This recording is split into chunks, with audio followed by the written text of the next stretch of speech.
In a matter of hours, the malicious data scrambling virus, known as Petya, swept across Europe, then the rest of the world. We've had clients directly impacted by just small businesses, very small businesses with malicious software, having their files locked down, their data rooms locked down, and effectively unable to trade, with ransom requests provided by or supplied by the faceless anonymous hackers. And it's interesting how that actually plays out in today's electronic world. You don't pay cash, you pay things of cyber coin. Bitcoin is typically what they're after.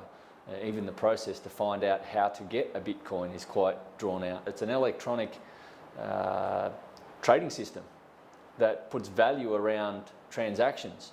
Eventually it has to be removed somewhere, you would imagine, for cash, but in a futuristic world of digital transactions, it's not as if there's cash anymore, and they've established a store of value in Bitcoin. It's quite valuable these days, purely and simply, I would imagine, because of these ransomware attacks that puts a demand on Bitcoin. The recent one that was globalized apparently generated 3.7 Bitcoin for the hackers. It was the equivalent of $10,000. It makes you wonder whether it was worthwhile.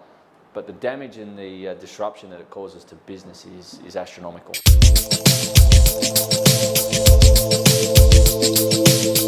I don't even know where this ends. You know, is this a system that perpetuates itself ad infinitum?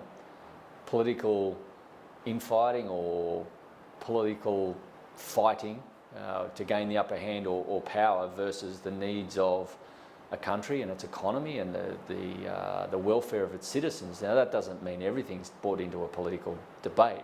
There are some big ticket items though: climate change, economic policy, infrastructure spending. These are all required for the future generations. And to be caught up in 3-year political cycles that have an impact on little kids or children unyet born is significant and should be, somehow taken out of the political arena and collaboration formed on major projects. They're not political footies to be kicked around with. These are significant and serious discussions that have to be held about the future of our country, its economics, its environment, and its ability to sustain a very good quality of life for our citizens into the future. They are increasingly being subjected to heightened levels of digital disruption. I think a lot of industries have by default seen the future. It's been imposed on them. Some maybe have thought forward and this is where the world is going to be. Other people have got to where they are and have gone, gee whiz, we're in a bit of bother here. Things have changed significantly and we haven't innovated quickly enough. We've relied on the current rules to be able to build a business case study, and the rules don't even cater to where the economy is in certain aspects or certain areas. And they get caught with some of the media businesses at the moment. And the way that the landscape has changed and how people consume their media and their news is very different to what it was 10 or 15 years ago. And the laws are very difficult, and it's acknowledged by the government. It's hard for them to keep up because technology changes so rapidly and it's insidious, it's in everybody's life. It's hard for them to be able to change regulation quickly enough to be ahead of the game. They're always catching up, they're always playing catch up. And technology has to innovate quickly. We're used to it and we expect it.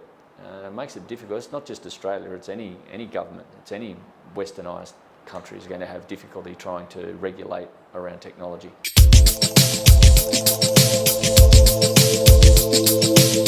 How many people are employed in the steel industry in the US? Hundreds of thousands, I would imagine. And to be able to carve out an exemption for 400, there are Chinese operators there in the US. You would imagine there's a large number of multinationals operating in the US in certain industries that employ locals. Cars, for example. It's either highly improbable that you can regulate or tariff companies already operating in the US, or they have to draw a line and say, no, you're an Australian company and you don't get the protection that we're going to afford the US companies, and okay, we have to sink 400 jobs, but we just saved 200,000, so the needs of the many outweigh the needs of the few.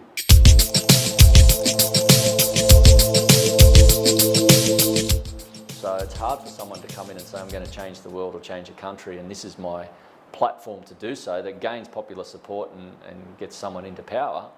But when it comes to implementation, the machinations are far more complex. There's a lot of vested interests, there's a lot of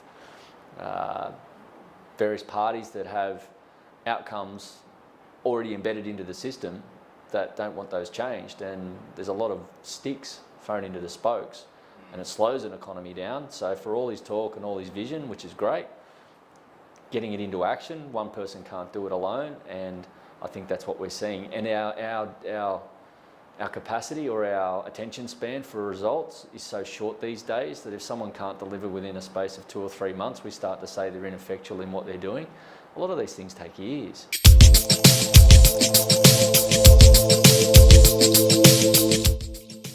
I think you're going to see two events. There's still a huge supply of stock coming onto the market. A rising interest rate environment will sap demand, and there'll be a lot of unsold stock. But that's been an issue for Australia, that we've not had enough. Now they say, well, we could have too much. A rising interest rate environment, prices go stagnant. People have bought, can't sell, and you might get in certain areas and certain types of property a bubble burst. There's a really good case down in the western suburbs of Melbourne, out near the airport, where a developer has gone broke and people have bought in on the promise of parks and facilities and infrastructure that aren't there, and they end up buying a brand new house in an area that looks like a ghost town and tumbleweeds rolling down the streets. But I don't think that we're going to see those sorts of rates for a long time yet, not in the next 2 years. It'll put so many people out of a house, out of a job, and that's the last thing that the government wants, because that's political suicide. They'd be sitting there saying, don't do that please, you're going to get us kicked out. The new government might go, yeah, kick them out, you know, we'll reduce interest rates. They've got no power to it. It's an independent board. They have no sway over interest rate policy. And you have a political football being kicked around again to get people into power, and all that happens is the individual will suffer.